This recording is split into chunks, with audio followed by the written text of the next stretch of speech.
দেখো বন্ধুরা, আজকে রান্নার জন্য কিছু নেই। এখন বাগানে এসেছি, বাগানে এসে কুমড়ো আগা কাটবো। এসছে কুমড়ো আগা,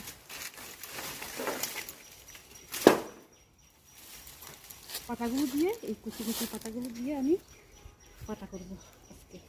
আজকে আমরা মা মেয়ে দুজন, আজকে এই ডাটাটা হলে আমাদের হয়ে যাবে, আর বাকি ডাটাটা দিয়ে মাছ ঝোল করবো, দিয়ে মাছ ঝোল করবো। একটা ডাটা দিয়ে হয়ে যাবে, বেশি লাগবে না। আরও আছে দেখেন বন্ধুরা, আমি তো এই বরবটি গাছের সবজি হওয়ার সময় দেখালাম আপনাদেরকে।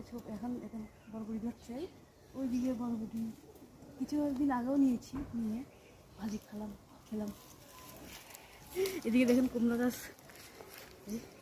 আর কাঁঠাল তো গাছে কাঁঠাল আছে দেখতে পাচ্ছেন, কিন্তু এখন আর রান্না করতে পারছি না। কারণ মানে কীভাবে খাবো মা মেয়ে দুজন, কি কাঁঠাল খাবো, না কুমড়ো আগা খাবো, নাকি ওই লাউ শাক খাবো। লাউ শাক আছে একদম।